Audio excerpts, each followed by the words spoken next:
Two men journey to the bars and restaurants of Scandinavia to find amazing beers, always with the same question. Hey, what's on tap? It's time to find out. What's on Tap podcast?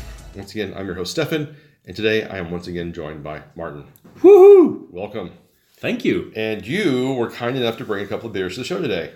Yes. From Sori Brewing, part of their barrel range. And they are a Finnish brewery that brews out of Estonia in Tallinn. I've had several of their beers and really like what they do. I think the first time I tried them, I was at the craft beer festival in London. And they were set up and they were pouring freely. And I absolutely fell in love with them. This was 2016, I guess. I was very sad that they aren't available in Sweden, and they aren't really available in Copenhagen, which is kind of a surprise considering how close they are. But they are readily available in other parts of the world, like the UK and Finland. And an assortment of web shops where Yes.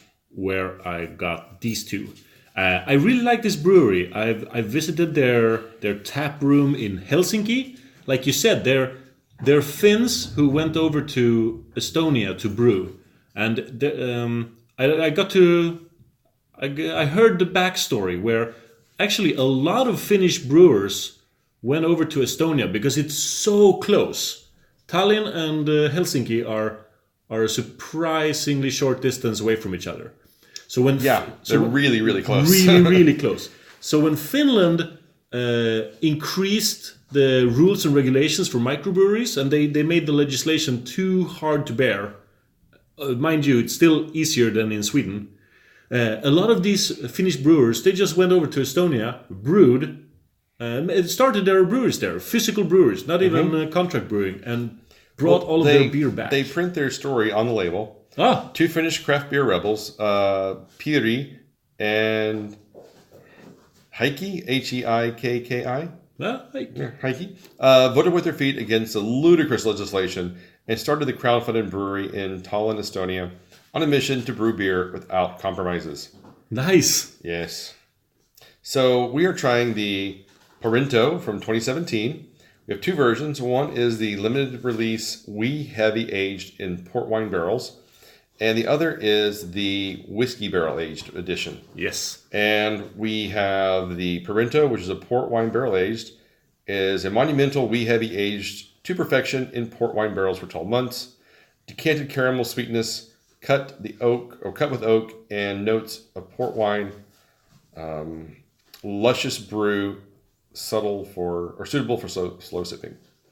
Comes in at 11.5%. Yeah, so the port wine is 11.5 and the whiskey variant is 12.5. So they're making a distinction of a whole percentage alcohol by volume between the two. So the whiskey barrel aged is wee heavy aged to perfection in Macallan whiskey barrels for 12 months. Decanted caramel sweetness is cut with balanced oak and fruity whiskey notes. Okay. Excellent. Nice. So I suggest we start with the port wine, not only because it's weaker in ABV, but I think it'll be more mellow and rounded in the flavor. It's really sticky. I get some on my fingers and it's like, oh, that's a really sticky beer. It's pretty sweet. All right, I'm just going to smell both of them so I can smell the difference off of the two. In the port wine, there's a slight acidity in the aroma. Yeah, I'm getting a little bit more of a sour acidity to it. And honestly, neither one of these beers have a really strong nose to them. I don't get a lot off of the smell of bottom, which I was kind of surprised on the Macallan whiskey age when I thought that would have a lot more of a whiskey nose to it, but it really doesn't. No, Macallan is a very nice whiskey, but it's not this explosive, smoky character. It's a very mellow, well-rounded whiskey. Yeah. And these are at, I think, the perfect temperature for this. It says between 13 to 15 degrees Celsius, and I feel like that without getting out a thermometer that we're right in that range. All right. Let's start with the port. Cheers. Cheers.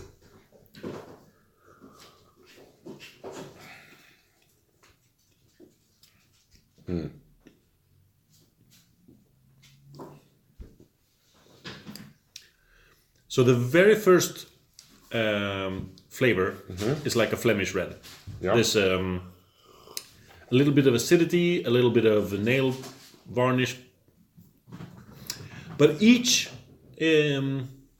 sip you swallow, it gets sweeter and sweeter and sweeter. You definitely get, this is the winiest, I don't know if that's a word, but the most wine flavored beer I think I've ever had. It definitely get the wine characteristics and the wine flavoring from it. I don't think that like a wee heavy is a particularly strong flavored beer in and of itself. No. So it picks up the essence of whatever it's been placed in really, really prominently. And this definitely gets the wine, almost like a red wine character, very prominent in the mouth, in the aftertaste. Yeah, it's weird. Before we started the episode, I mistakenly said to Stefan that it was red wine barrel aged, but it's not. It's port wine, which is a super sweet drink. Yeah, but it doesn't taste super sweet at all. No. Honestly, if you had told me this has been aged in red wine barrels, I completely believe you. Yes. Because it tastes like it's been aged in red wine barrels. So this acidity is not something I would expect from port wine barreling at all, which makes me think that there's a slight infection going on, either from the beer or from the barrel aging. Like I almost could see it if you'd said it been aged in like Malbec wine barrel or something like that. I would completely believe that's exactly, because it doesn't have the spiciness of the pepperiness of a Cabernet Sauvignon, but it definitely has more of the rounded kind of characters of a like a Malbec or even a Zinfandel, but a Pinot Noir, something like that. Yeah. I get what you're saying. I mean, it's a fun beer and it's quite tasty, but it's really difficult to classify this one. Like as a wee heavy, it's obviously failing because of the acidity. A barrel aged beer, sure, they can go in this direction. Oh, it's definitely barrel aged. It definitely picked up the wine characteristics. But I would expect it to be a little more kind of a umami, mushroomy flavor to it off the port wine, and you just don't get that in any way whatsoever here. No. All right. Well, I don't want to rate it yet. I want to try the other one. Yeah. And then we'll come back and figure out what we think about the two together. Yeah. So this doesn't smell like anything. It is almost inert in aroma. Yeah, it is. All right, let's get into it. Cheers.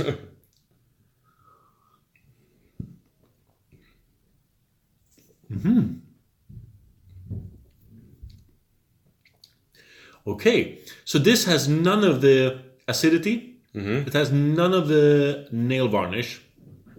Yeah. It's a little bit rougher. Maybe because of the whiskey barrel aging. Maybe.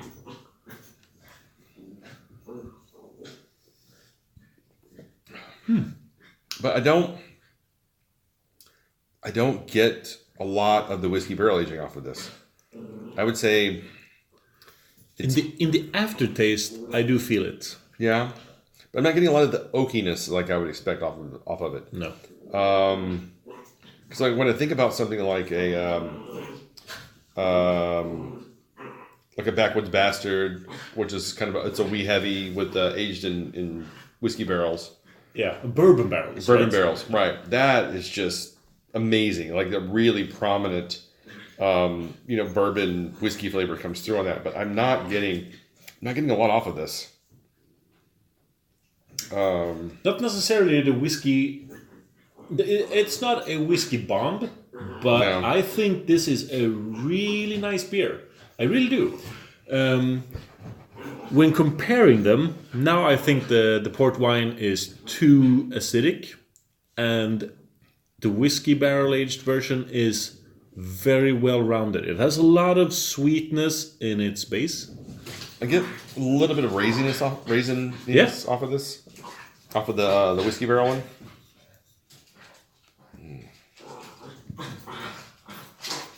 Or if you hear a weird noise in the background, I'm dog sitting, and they decided they needed to play, and so there's a lot of noise going on.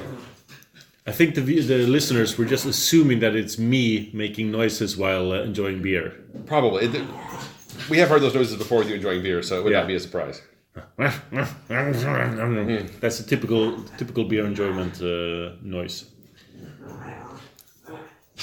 So now that we've tried both side by side, are you approaching any rating?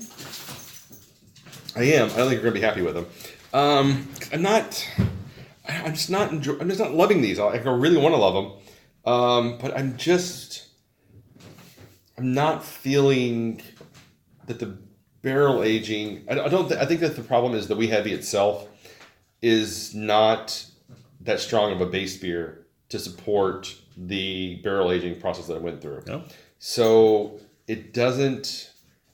I don't think that it's adding anything to the overall beer. I don't think that the barrel aging itself is giving enough to overcompensate for the lack of the Wee Heavy's lack of presentation in the beer, in flavors. So I'm really having a really hard time with this one. Yeah. You say that I won't be happy with it, but I don't have that much emotion connected to these two beers. All right. The port wine is sinking, in my opinion, but the whiskey barrel, I think, is impressing me because I compare them now. So I'm actually going. I started off higher on the port wine, but I'm going to give it a 3.5. All right. The whiskey barrel version is pushed up by the comparison to a 4. All right. What I find it really interesting, though, is these are both coming in at a pretty high ABV, 11.5 and what was it, 12.5? Yep. And they don't have a booziness to them. Like, I was expecting them to have a pretty high alcohol burn in the nose because it's such a high ABV, and they tend to, this kind of beer usually tends to have a bit of a boozy nose to it pretty easily. But you don't get that in either one of these beers at all, which is, I think, a plus and just shows how well the beers have been made in that aspect. But I gotta say, of the two, I think I like the port better. Because of the acidity. Because the acidity, I think it has a better flavor. I think it gives me a little bit more in the different notes and tones that I'm getting out of it. I don't think I would want to have either one of these again, which is kind of what hurts it, in my opinion. So I'm going to have to give the port wine one a 3.5 and the whiskey barrel aged like a 3.25. Yeah. If it was if the whiskey was like a little smoked, or if it was a little more aggressive in its flavor in some way, because I love whiskey barrel aged stuff, and I think that it would have really been an amazing beer. But as it stands, it's just kind of a meh. It's like it's okay, but it doesn't really give me anything in a way that makes me feel like I need to revisit this or ever want to have it again. I get it. I get it. Before, when the glasses are done, maybe I would have changed my mind. Yeah. I might be in the typical trap of Ticker's Delight, where you're tasting like 5 centiliters of a beer, and everything is nice. The first 5 centiliters, it's when you swallow enough sips, your taste buds become accustomed to the beer. Some beers become undrinkable after 10 centiliters. Yeah. Some beers are meant to be 5-10 centiliter beers, and then you're like, I'm good. That's all I need. Like I always think back to when we had the Brewdog Tokyo. We all thought it was a really good beer, but yet we split it amongst 4 people, and none of us were like killing that glass. We were all just kind of like, this is really good.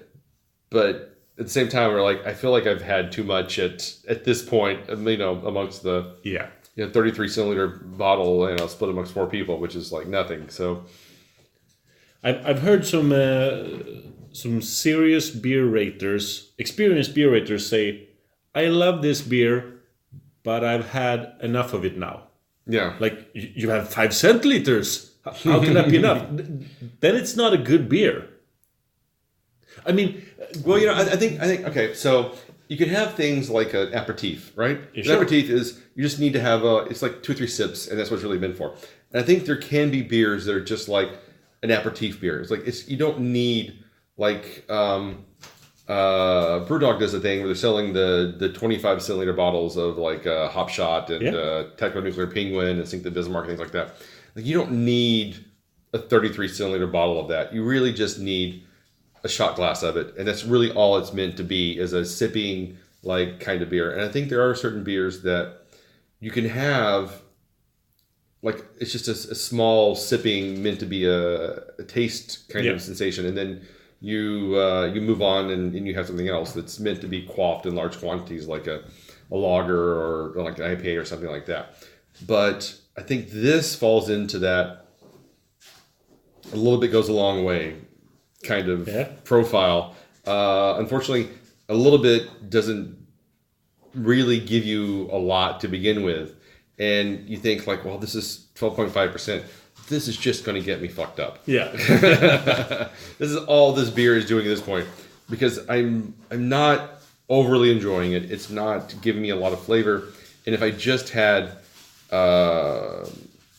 like half of this even, I think I would be like, I've experienced this. I understand what it is. I'm not, as it warms up and becomes more decanted, I don't think it's going to become even more flavor resonant, because I don't think this beer has in it to be that kind of beer. I ran out. I understand what you're saying. Speaking of these smaller bottles, I'm actually a big fan of the Molen 18 centiliter bottles. Even though I haven't seen them in quite a while, but like 4 years ago, they made a lot of strong imperial stouts and barley wines and stuff on these super small bottles. Yeah. Often waxed with their terrible wax that just gunks up when you try to remove it.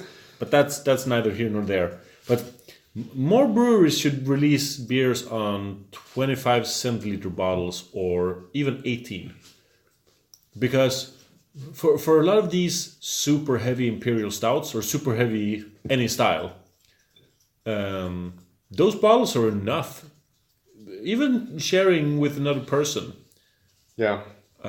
It's I quite think nice. like some of these pastry stouts.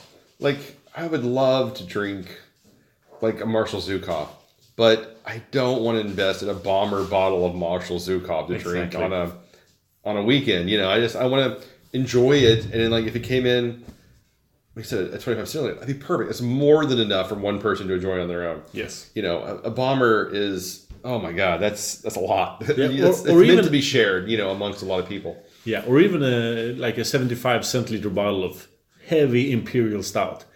That's quite a piece. That's quite a warhead to keep in your cellar. When are you ever going to open that? Yeah, I mean, I've got a Black Tuesday, and that's at 21.5% ABV. I'm kind of like, I'm going to need 6 people on this bad boy. There is 4 people is just, getting someone hammered. That's just so much beer. Yeah. And it's so much flavor, and it tastes delicious.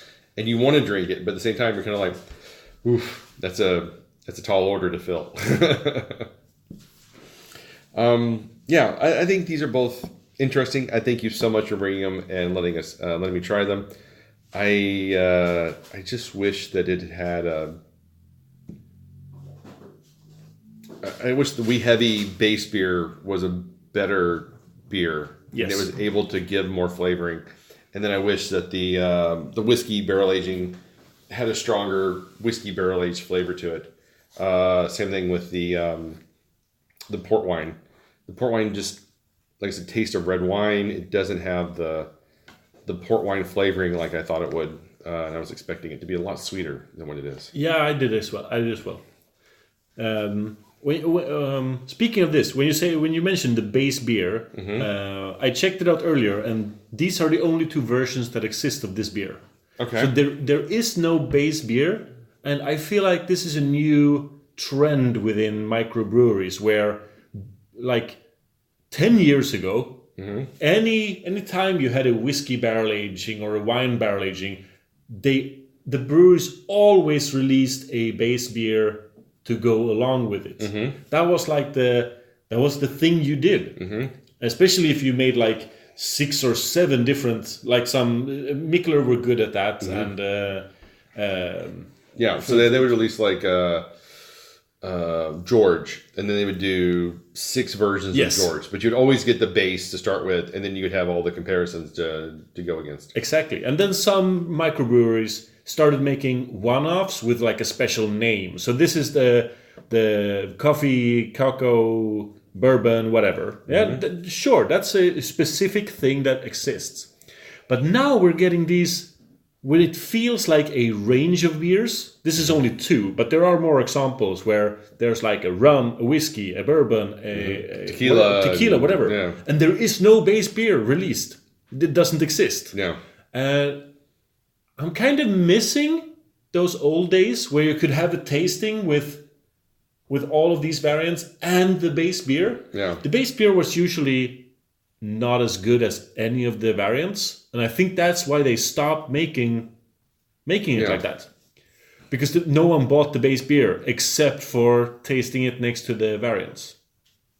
But see, that's kind of weird. I mean, I understand that, but at the same time, for me, like when I tried the George a few episodes back, it was a great stout. It was unbelievably good, and just for me, I would love to have gotten a couple of more bottles of that and just aged them out, because I think it would have aged out really, really well, and you would have got some developing characters, and it would have changed over time, because there weren't any adjuncts for it to play off of. I think the beer itself would have matured in a very interesting kind of way. Same thing with like what's the Give me a clue. Oscar Blues. 1050. 1050. Like 1050, everyone's like, oh, you got to drink it fresh. It's like, well, actually, no. If you age it for a year or two, it mellows and becomes actually a really much more delicious, chocolatey kind of beer. So I think that there's a lot to be said for a great base beer that you can just age out, because it does over time become usually a much better beer, a much more interesting beer, whereas it might be a little more raw on the cocoa and a little more, maybe a little acidic at first, that that usually just fades away and becomes a really rich, interesting kind of beer. Yeah. But in the case of these 2 beers, I think we would have been disappointed with the base beer. Oh, Wee Heavy is not a particularly interesting beer style, I don't think. No. It's not one of my favorites. I usually tend to, for me, Wee Heavies are kind of on that barley wine spectrum. But they're malty barley wines. Basically. Yeah, I'm not a huge barley wine fan. I'm becoming more of a barley wine fan, but I'm still not like, ooh, barley wine, I must have that. Me, on the other hand, I am a barley wine fanatic. Yeah. I love them to death. I usually tell people that Imperial Stout is my favorite style, but sometimes barley wines just creep up on me and get like super high ratings.